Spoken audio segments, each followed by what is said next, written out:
அஸ்ஸலாமு அலைக்கும். Bread polo செய்யறதுக்கு தேவையான பொருள் ஒரு 8 பிரெட் எடுத்துக்கிடுங்க, 5 முட்டை எடுத்துக்கிடுங்க, கொஞ்சம் சிக்கன் எடுத்துட்டு பெப்பர், உப்பு, மஞ்சத்தூள் போட்டு நல்லா 2-3 விசில் அடிச்சிட்டு சாப் பண்ணி வச்சுக்கிடுங்க. 2 வெங்காயம் மீடியம் சைஸில் கட் பண்ணி வச்சுக்கிடுங்க. புதினா இலை எடுத்துக்கிடுங்க, இஞ்சி பூண்டு பேஸ்ட் எடுத்துக்கிடுங்க, ஒரு கேப்சிகம் எடுத்துக்கிடுங்க. அந்த கேப்சிகத்தில் பாதி எடுத்து குட்டி குட்டியாக கட் பண்ணி வச்சுக்கிடுங்க. ஒரு கப்லேருந்து அரை கப் வரை மில்க் சேர்த்துக்கலாம். அரை ஸ்பூன் பெப்பர் பொடி போட்டுக்கிடலாம்.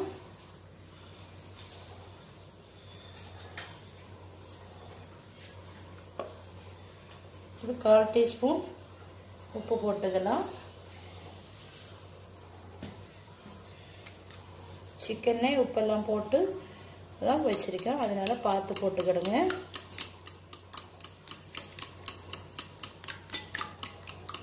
நல்லா பீட் பண்ணிக்கிடுங்க. நல்லா பீட் பண்ணிவிட்டு இந்த மில்கை நம்ம விட்டுடலாம். நான் அரை கப்பு தான் சேர்த்துருக்கேன்.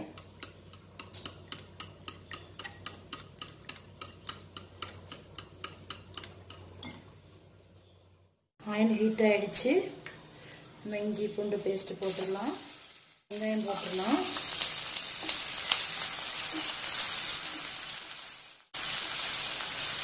ஒரு பச்சை மிளகாய் கட் பண்ணி போட்டிருக்கேன். வெங்காயம் நல்லா வதங்கினாதான் நல்ல டேஸ்டாக இருக்கும், ரொம்ப டேஸ்டாக இருக்கும். இந்த மாதிரியெல்லாம் ஒரு வாட்டி செஞ்சு சாப்பிட்டு பாருங்க, நல்ல டேஸ்டாக இருக்கும். நான் முன்னாடி ஒரு வாட்டி பிள்ளைங்களுக்கு இப்படி செஞ்சு கொடுத்துருக்கேன். நீங்களும் உங்கள் குழந்தைங்களுக்கு கண்டிப்பாக இதே மாதிரி ட்ரை பண்ணி செஞ்சு கொடுப்பாங்க. பின் நம்ம சிக்கன் போட்டுடலாம். காஷ்மீர் சில்லி ஒரு ஸ்பூன் நம்ம போட்டுடலாம். அரை ஸ்பூன் பெருஞ்சீரகம் போட்டுடலாம். அரை ஸ்பூன் பெப்பர் பவுடர் போட்டுடலாம். உங்களுக்கு காரம் எவ்வளோ வேணும்னு பார்த்து போட்டுக்கிடுங்க. மசாலா ஒரு ஸ்பூன் போட்டுடலாம்.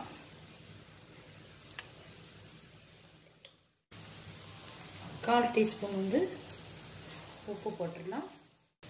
நம்ம கொஞ்சம் நல்லா கிளறி விட்டுக்கலாம். மல்லி இலை போட்டு விட்டுடலாம். நம்ம ஃபில்லிங் ரெடி ஆயிடுச்சு. இனி நம்ம ஸ்டவ் ஆஃப் பண்ணிடலாம். ஒரு 10 மினிட்டு மசாலா பிடிக்கிறதுக்கு நம்ம ஆற வச்சிடலாம்.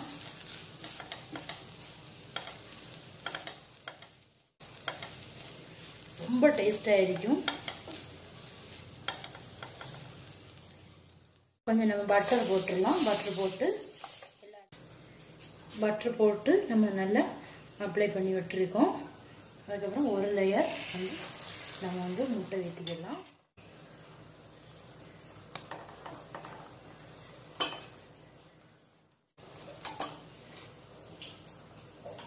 கேப்பெல்லாம் எதுவும் இருக்கக்கூடாது.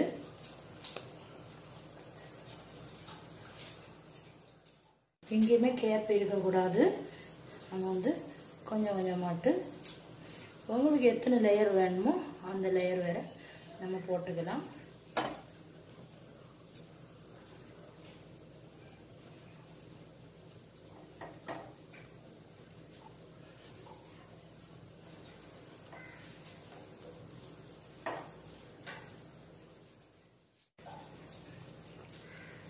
அடுத்த லேயரும் நம்ம வச்சுக்கலாம்.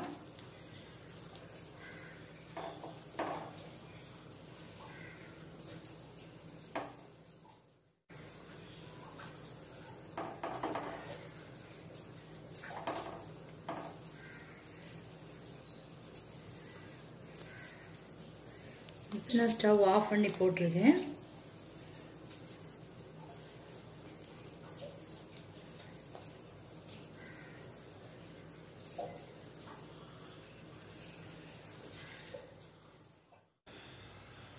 முட்டை கலரை வந்து மீதி வந்திருக்கு. அதுக்கு மேலே நம்ம கொஞ்சம் கொஞ்சம் மட்டும் விட்டுடலாம். எங்கேயுமே கேப் இருக்கக்கூடாது.